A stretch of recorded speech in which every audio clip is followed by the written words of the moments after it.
Hello everyone, नमस्ते, नमस्कार, आदाब। Welcome to our channel unlock social work with Yagnesh. Fellowships in social work की series में आज हम एक नई अपॉर्चुनिटी लेके आए हैं, I discover fellowship by Kshamtalaya foundation. और यह फेलोशिप एग्जैक्टली है क्या, इसको किस तरह से अप्लाई करना है, इसका ड्यूरेशन क्या है, इसका स्टाइपेंड क्या हो सकता है, ये सब चीज़ जानने के लिए यह वीडियो अंत तक देखिए। और आगे बढ़ने से पहले अगर आप इस चैनल के नए हैं तो चैनल को सब्सक्राइब कीजिए, अपने फैमिली फ्रेंड्स के साथ शेयर ज़रूर कीजिए।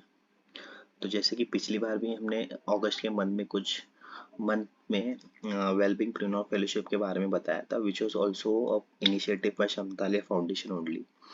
अब इनकी जो रिसेंटली इन्होंने आई डिस्कवर फेलोशिप स्टार्ट की हुई है, रिसेंटली नहीं, कुछ सेवेंथ बैच है शायद इनकी, सेवेंथ बैच है आई डिस्कवर फेलोशिप की। तो इन्होंने एप्लीकेशन प्रोसेस स्टार्ट किया हुआ है फॉर दी ईयर 2024-2026 के लिए। ठीक है, आगे बढ़ने से पहले एक बार हम देख लेते हैं कि क्षमतालय फाउंडेशन एग्जैक्टली करती क्या है। तो क्षमतालय फाउंडेशन मोस्टली मेंटल हेल्थ के ऊपर एज वेल एज एजुकेशन के ऊपर काम करती है राजस्थान स्टेट में और अलग अलग कई स्टेट्स के डिस्ट्रिक्ट्स में। ठीक है, इनके जो अलग अलग प्रोग्राम चलते हैं, सेल है, लर्निंग फेस्टिवल है, प्रोजेक्ट दिव्यांत है, होल स्कूल ट्रांसफॉर्मेशन है, हौसला के अंतर्गत तो उन्होंने वेलबिंग प्रिनोर फेलोशिप भी इनिशिएटिव लॉन्च किया हुआ था, उसके साथ फले फले शिक्षा मुहिम है। ठीक है, इनका जो मेन हेड ऑफिस है उदयपुर, राजस्थान के उदयपुर डिस्ट्रिक्ट में है। और रिसेंटली इन्होंने अपने लिंक्डइन पेज पे डिस्कवर फेलोशिप का एडवर्टाइजमेंट किया हुआ था, पोस्ट डाला हुआ था। आप यहाँ पे देख सकते हो कि join the I discover fellowship and embark on a transformation journey at Kshamtalaya foundation. कहीं ना कहीं जो भी ट्राइबल एरिया है गवर्नमेंट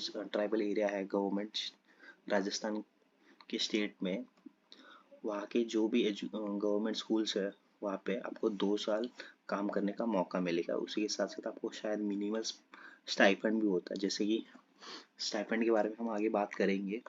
जैसे कि आप यहाँ पे देख सकते हो, उन्होंने ये पोस्ट डाला हुआ है कि I Discover application open for batch 2024-2026, apply now to get a chance to be an I Discover fellow, discover education discover you. यानी कहीं ना कहीं एजुकेशन के ऊपर ही ये आई डिस्कवर का फेलोशिप का काम होने वाला है। ठीक है, तो इसी के ऊपर लिंक देखो, आप देख सकते हो कि apply now for seventh batch है ये आई डिस्कवर फेलोशिप का। ठीक है, तो यहाँ पे अप्लाई ईयर पे क्लिक करने के बाद आपको ये सामने आ जाएगा एप्लीकेशन फॉर्म।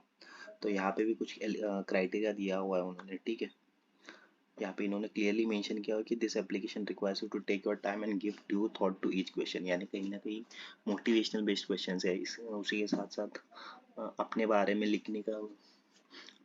लिखना रहेगा आपको यहाँ पे इस एप्लीकेशन प्रोसेस में।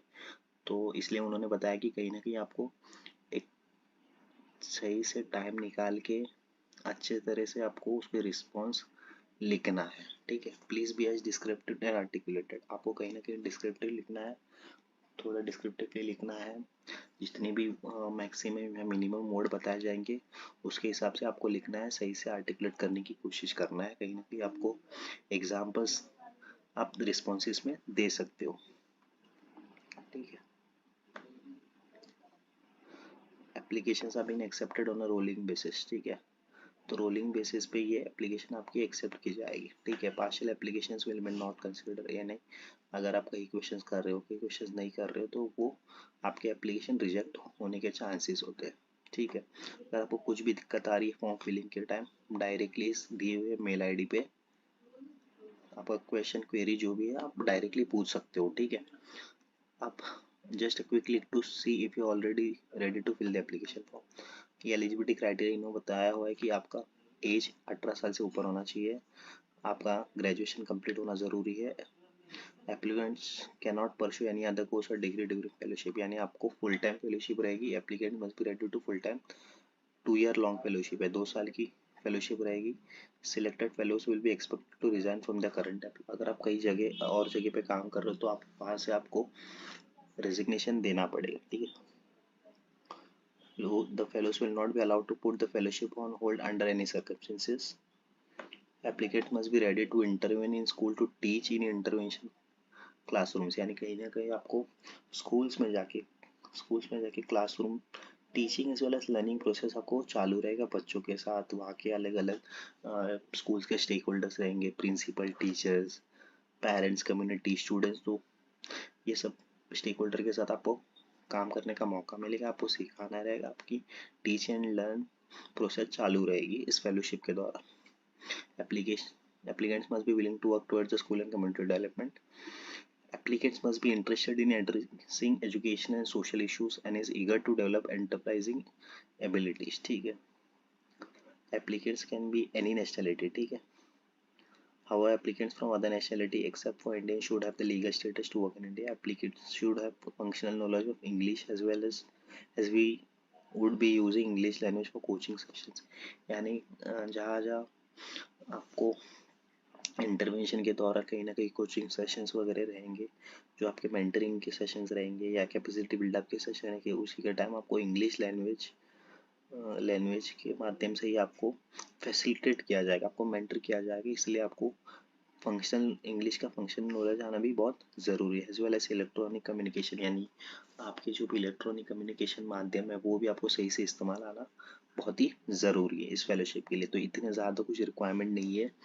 आप देखते कि एग्जैक्टली फेलोशिप का एप्लीकेशन प्रोसेस क्या है। तो इन्होंने हिंदी में भी आपको दिया हुआ है सामने, आप देख पढ़ सकते हो यहाँ पर। ठीक है। अब नेक्स्ट में जाओगे तो डायरेक्टली आपके सामने ये एप्लीकेशन आ जाएगा।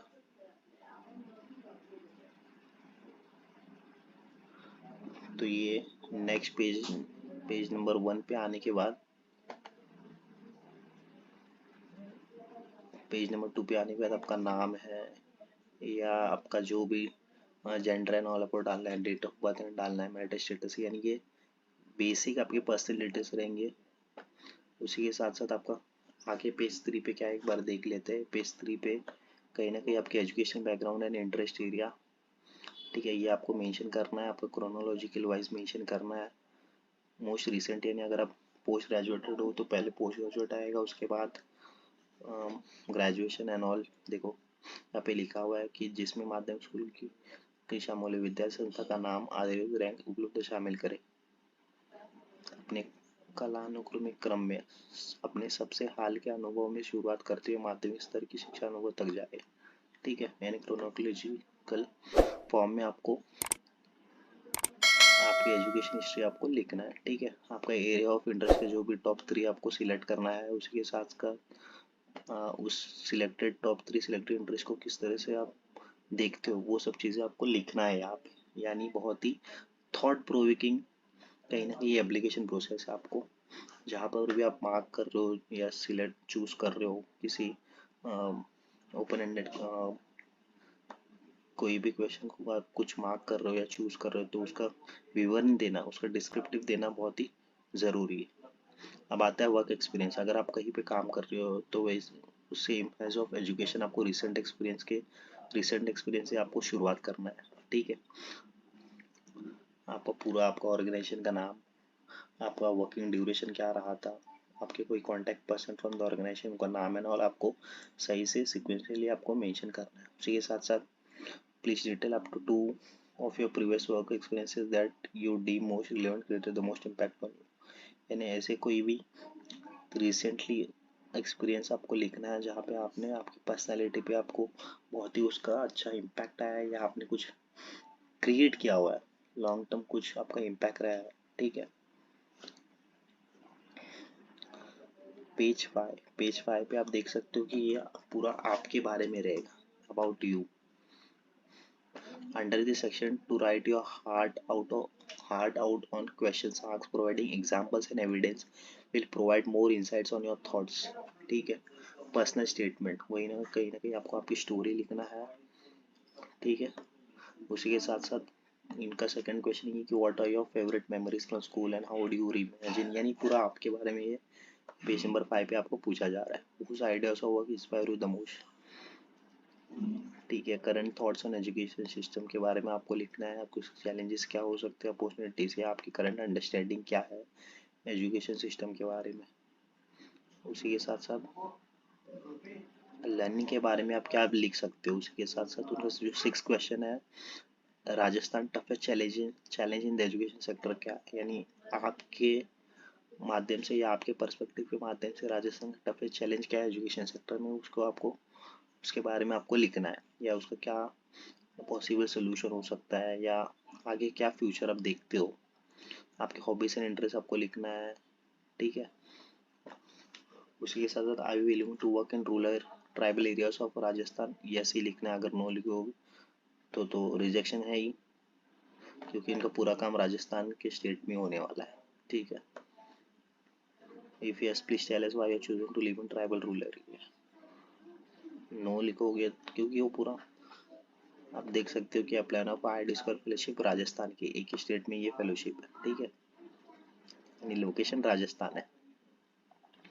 उसी के साथ साथ जो लास्ट का 9th क्वेश्चन है, what makes you stand out about the other candidates, what about your experiences, personality, goals makes you the perfect fit for this fellowship, यानी आप किस तरह से बेस्ट हो इस फेलोशिप के लिए, उस बारे में आपको लिखना है। आपकी इसमें आप कुछ भी आपकी यूनिकनेस लिख सकते हो, आपका कुछ अच्छा एक्सपीरियंस रहा होगा, या कुछ आपका यूनिक एक्सपीरियंस है जहाँ आपने लॉन्ग टर्म इम्पैक्ट क्रिएट किया रहेगा अपने स्टेट में, अपने डिस्ट्रिक्ट में, या अपने लोकल लेवल पे या इंडिविजुअल लेवल पे कुछ काम किया रहेगा, जहाँ पे आप रिफ्लेक्ट करना चाहते हो, आप कहना चाहते हो कि मैं अदर कैंडिडेट से बेस्ट हूँ।